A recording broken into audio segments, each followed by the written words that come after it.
Assalamualaikum warahmatullahi wabarakatuh. Selamat datang kembali di kelas Bahasa Indonesia. Kembali lagi dengan Ibu Rara di sini. Teman-teman, hari ini kita akan memasuki bab baru, yaitu memahami dan mencipta cerita fantasi. Bab 2 untuk kelas 7 sekolah menengah pertama. Sebelum belajar, marilah kita berdoa menurut agama dan kepercayaan kita masing-masing. Berdoa dimulai. Pada bab ini, kamu akan mempelajari mengidentifikasi unsur cerita fantasi, menceritakan kembali isi cerita fantasi yang dibaca atau didengar, menelaah struktur dan bahasa cerita fantasi, dan menyajikan cerita fantasi. Cerita fantasi merupakan salah satu genre cerita yang sangat penting untuk melatih kreativitas. Berfantasi secara aktif bisa mengasah kreativitas. Kamu bisa menjadi penulis hebat juga loh. Contohnya seperti penulis novel Harry Potter, yaitu J.K. Rowling. Sebelumnya, kamu perlu tahu terlebih dahulu apa yang dimaksud dengan cerita fantasi. Cerita fantasi adalah cerita fiksi berjenis fantasi, yaitu dunia imajinatif yang diciptakan penulis. Pada cerita fantasi, hal yang tidak mungkin dijadikan biasa. Tokoh dan latar yang diciptakan penulis tidak ada di dunia nyata atau modifikasi dari dunia nyata. Ciri umum teks narasi.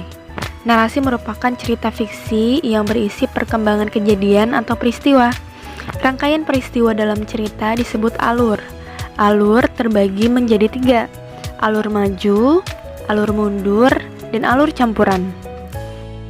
Kemudian ada tokoh dan watak. Tokoh merupakan unsur cerita yang mengalami rangkaian peristiwa. Tokoh atau pengembangan tokoh terbagi menjadi 3, tokoh protagonis, tokoh antagonis, dan tokoh tritagonis. Teks narasi juga memiliki tema atau ide dasar cerita yang menjadi pusat pengembangan cerita. Tema dapat dirumuskan dari rangkaian peristiwa pada alur cerita. Kalian sering kan membaca?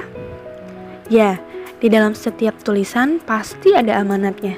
Salah satunya adalah teks narasi. Amanat merupakan unsur cerita yang menjadi pesan pengarang melalui ceritanya. Amanat berkaitan dengan nilai-nilai kehidupan yang dapat disimpulkan dari isi cerita. Perlu digarisbawahi, cerita fantasi bersifat fiktif atau bukan kejadian nyata. Cerita fantasi bisa diilhami oleh latar nyata atau objek nyata dalam kehidupan sehari-hari tetapi diberi fantasi. Jenis-jenis cerita fantasi. Jenis cerita fantasi berdasarkan kesesuaiannya dalam kehidupan nyata ada 2 kategori. Yang pertama adalah fantasi total. Fantasi total berisi fantasi pengarang terhadap objek tertentu. Pada cerita kategori ini, semua yang terdapat pada cerita tidak terjadi dalam dunia nyata. Misalnya cerita fantasi Nagata, itu adalah fantasi total. Jadi nama orang, nama objek, nama kota benar-benar rekaan pengarang. Berbeda dengan fantasi irisan. Fantasi irisan yaitu cerita fantasi yang mengungkapkan fantasi tetapi masih menggunakan nama-nama dalam kehidupan nyata. Menggunakan nama tempat yang ada dalam kehidupan nyata atau peristiwa pernah terjadi pada dunia nyata.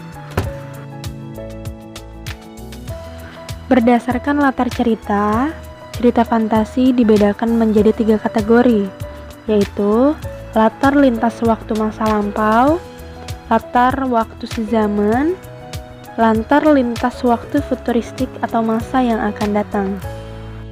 Latar sezaman berarti latar yang digunakan adalah latar satu masa, fantasi masa kini.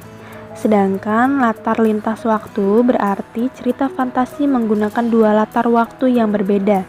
Misalnya, masa kini dengan zaman prasejarah, atau masa kini dan 40 tahun yang akan datang, atau bisa juga disebut futuristik.